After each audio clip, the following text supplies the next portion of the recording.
Okay, maybe a better. Okay. My poor dad is probably turning over in his grave right now. You helped her? You put the... I didn't help her do what I think she ended up doing. Because you were so right. She did. She gave me a story, and she had to go someplace, and I said, okay. Why I did it, I don't know to this day. Because our brothers would find it, and then they would get into it, because it was for my girlfriend, and I couldn't leave it on our porch. Okay. It had to go to the porch next door. You put it on the porch next door? I thought it was only on the front. Do you want to hear about the bus trip? Yes.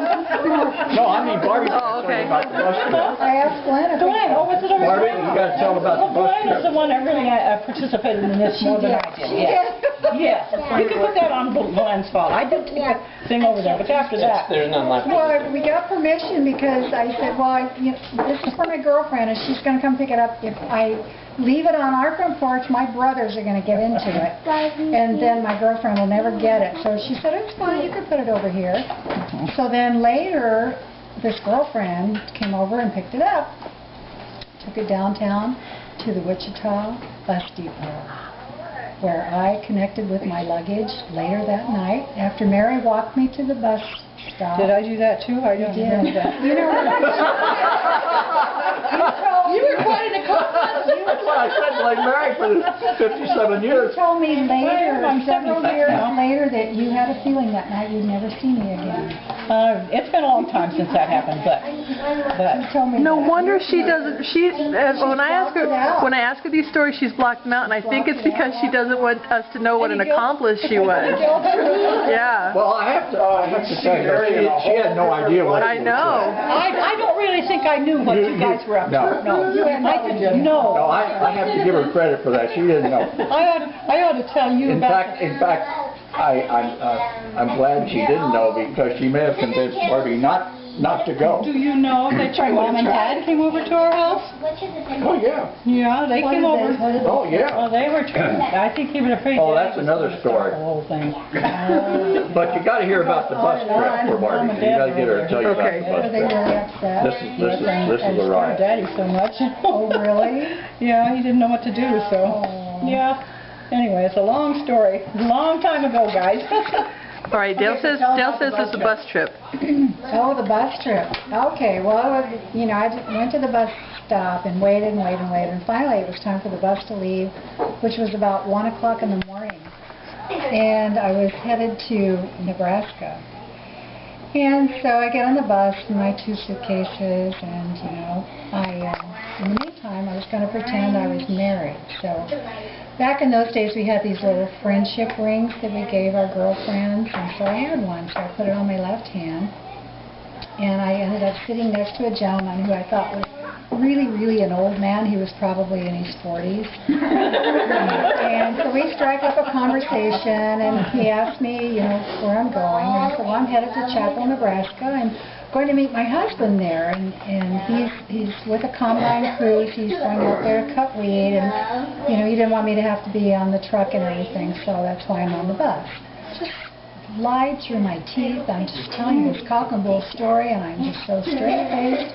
I can't even believe myself. So anyway, it seemed like it took a long time to get there. And when finally we get there, which was sometime the next day, then there was this really nice couple who were married, and they asked me if I needed some help with my luggage or, where I was headed. And I said, well, I just need to find a motel. My husband's on his way, so I'm supposed to check into a motel here. They didn't have hotels there, so they drove me to a motel. I couldn't tell you the name of it, so Dale had told me that when I got there, he said, check in, find a motel, and tell him that you're Mrs. Dale Rieger. So I did that. I'm just so gullible at 16 and just, do what I'm told. Either that or I'm convincing. So anyway, I did check in, and so I was Mrs. Dale Rieger, and got a room, and there were no telephones in the rooms at all then. Then I remember being really, really tired. So I went to bed that night and just fell into this really deep sleep. And I remember it seemed like it was in the middle of the night. I don't know what time it was, but there was pounding on the door, and suddenly I wake up and hear this pounding. And this lady, who is the wife of the owner of the motel, said, "There's a phone call for you." So I get up and walk in my pajamas to the lobby where there was a phone waiting, and it was Dale, and he's just calling to check in, you know, and he said, I have something kind of important to ask you tomorrow when I get there, and something important. So I said, okay, and I'm just really sleepy. You know, I just want to go back to bed and sleep. And so, anyway, the next day he gets there, and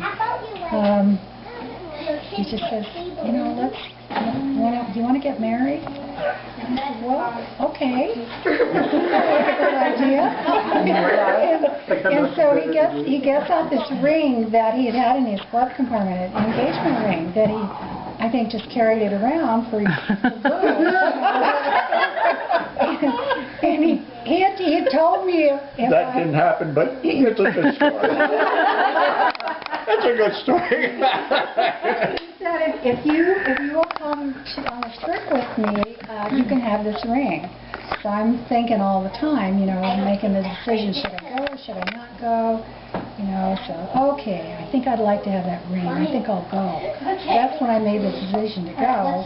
That would be pretty cool. And somehow in the back of my mind, I must have had this perception that it was all going to be okay, or that... Well, of course you were in my hands. Why wouldn't it be okay? It was going to be okay, and he was going to take care of me, and that maybe we were going to get married. I don't know what I was thinking at 16, but anyway, he gave me the ring, and it was mine. And so then we went out shopping for a wedding band to go with the little engagement ring. This very modest little ring that I thought was absolutely beautiful. And I was so proud and excited and oblivious to anything at home. Totally oblivious. My parents, my sister, my brothers, my family, my other little sister. I was in a whole new world, and I never had any feelings of concern that they worried about me. I don't know if Daddy called anybody to check on me or not. Just no concerns like that. It was just, okay, this was my life now. I had moved on. I had a new life, and so anyway, we had to wait 3 days. We got a blood test, and we got a marriage license. Oh, and in Nebraska, you had to be 21 to get married. So we decided to go across the state line to Julesburg, Colorado, where you only had to be 18. So we drove over there to get our license. And which you weren't. You weren't 18. No, I was 16. Yeah. So they asked me how old I am, and I said I'm 19. Because I'm thinking, okay, if you got to be 18, if I say I'm 19, they won't suspect anything. So they asked me, you know, where are you from? You know, had to write all this down. Chapel, Nebraska. That's what it says on my marriage license. Barbara A. Winter, Chapel, Nebraska. At least I did use my own maiden name, Winter. I didn't lie about that. Probably never thought that I shouldn't do that because somebody might find me, but I wasn't thinking like that. Now I was going to be Mrs. Dale Rieger for real, and this was pretty exciting. So we had to wait 3 days for the blood test to make sure I didn't have he had some horrible disease. And I worried the whole 3 days, like, oh, what if something goes wrong? What if we don't get the right test? And I really worried about that. And so anyway, 3 days passed, and we drive back to Julesburg, Colorado, and we find a Christian minister. Dale said, well, do you want to get married by a justice of the peace or a minister? And I said, well, I think a minister. Certainly not a Catholic person, but, you know, because they wouldn't do this. So a Christian minister. So we found this really, they recommended somebody to us, so we got our license, and we went to their home. To the minister's home, and they were ancient people, 1 foot in the grave. So they called the neighbors Well, yeah, over. but the ancient people came over as the neighbors. Oh, and they were had nothing even, with it. and they were even older. So our witness I mean, was. here they came. They wouldn't. Our witness. So we got married, and we said said our vows, and I said I do promise to love, For a short honor, time. cherish, and obey. Take out the words obey. Don't ever say I've been obeyed ever since.